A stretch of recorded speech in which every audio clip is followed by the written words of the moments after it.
Hi, my name is Stephanie, and I received a living kidney donation from Cheryl. She's a very dear and special friend of mine. I received that about 3.5 years ago. The first sign of kidney failure with me was probably when I was about 35, and I'm 50 years old now. So that was quite some time ago. My disease progressed very slowly, so it wasn't an immediate need for a transplant, but I did, the doctor did eventually tell me that that's what I was going to need. So I wasn't sure how to take that news, even though I'd been exposed to this in the past. My mother had transplanted. She had gone through dialysis for several weeks when I was probably 14 years old, something like that. So even though I was young, I do remember the dialysis part and going to the dialysis appointments with her and that type of thing. So I wasn't really sure I was quite ready for that quality of life. It was definitely going to be a change, to my lifestyle that I had currently lived. I was working full time, and I was a very on the go type of person, and I knew that was going to slow me down and change the lifestyle I was used to. I did end up having a preemptive transplant. It's called preemptive because I didn't have to have dialysis. The reason I didn't is, Cheryl, my donor, she agreed to get tested and be a match, and she was a match, so I avoided dialysis, and I'm very thankful to her for that. She said there's no reason for you to go through dialysis when I'm able to donate, and she didn't want to see me go through all of that. So I can't really speak to how the dialysis part affected my life because I really didn't have dialysis. I was fortunate enough for that. There was a lot of emotions that go into play when I remember him saying, okay, you're going to need a transplant. That's the only way to fix this. Your kidneys, there's no coming back from this without a transplant. So I remember thinking, oh my goodness, what this is big news for me, and I wasn't quite sure, how do you ask someone to save your life? That's not something that I did every day. I didn't know how to do that, but talking to my friends and family about it really was fairly easy. I mean, I'd been exposed to it in the past, like I said, with my mom, and I had also lost my son. My son had passed away in 2001 from injuries he sustained in a car accident, and he was actually an organ donor. So I had been exposed to that, and so my friends and family knew that. And so it really wasn't that difficult to talk to them about that.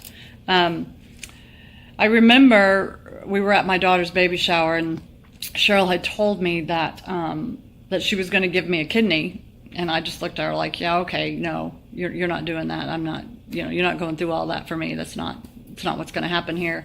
But of course, I knew her well enough to know, we've been friends for so many years, and I knew her well enough to know that if God was calling her to do this, and this is what she really wanted to do, it was going to happen. That no matter what I said, there was really not going to be any stopping her. The process of organ donation, Cheryl and I were somewhat familiar with that, because she was a donor mom as well.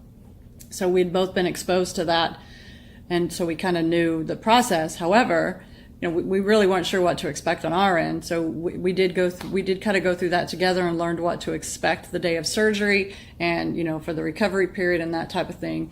She kept me informed of hers and vice versa. So we kind of went through that together, and that was nice to do that. One thing that I remember the day of surgery, and it's kind of cute, and we chuckle about it now, is I remember I was in my my little waiting room there in my gown and in bed, and they were on my IV waiting, and I remember they were wheeling Cheryl out, and they said, stop by her room, I have to see her. And so they wheeled her by my room, and we just chuckled and talked happy thoughts for a few minutes, blew each other kisses across the hallway and waved goodbye, and they took her off to surgery. And that was a bit of an emotional moment for me. I remember, being real emotional after that, thinking, wow, this is huge. She's doing this for me, and just praying that everything went okay, and that it was the right decision. And so it was just a tough moment for me.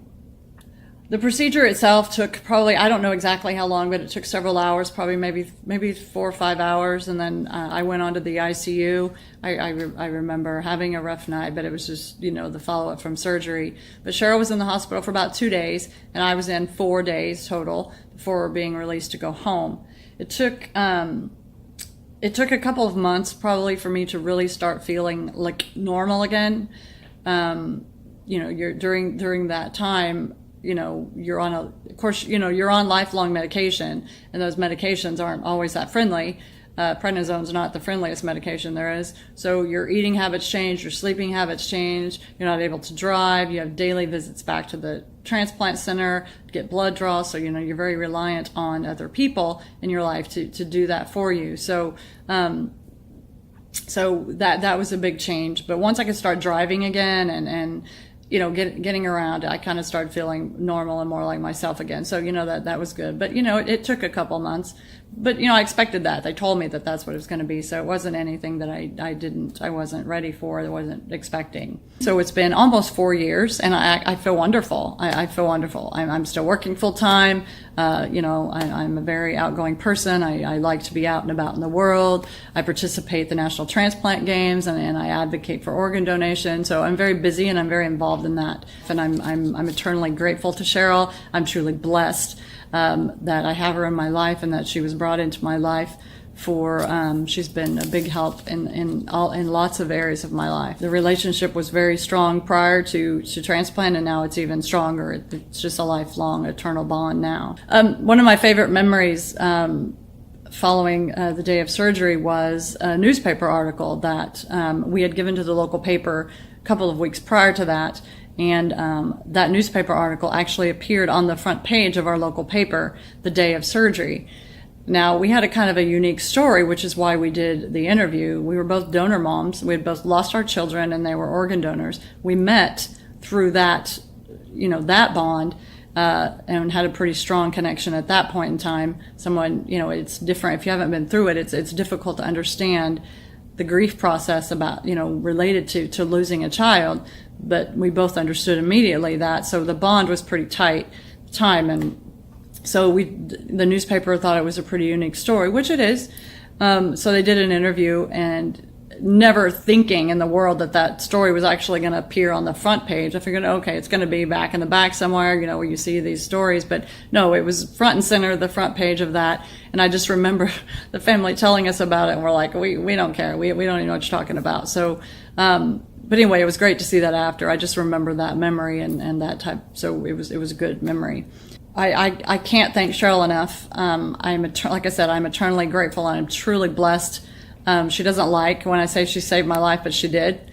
And so I am grateful, and I will always be grateful. And, we're always going to be family. She's my big sister. So it's a great relationship, and I'm always going to be grateful for her. My advice to others that are needing a transplant: don't be afraid to talk about it. Don't be afraid to inform your family and your friends, and to ask the right questions. I think a lot of it comes down to lack of knowledge, and knowledge is power. So don't shy away from the questions, and don't shy away from the conversation, because it truly it's a true blessing. And I'm living proof. Organ donation works. Living donation is wonderful, and it works, and so I'm truly blessed.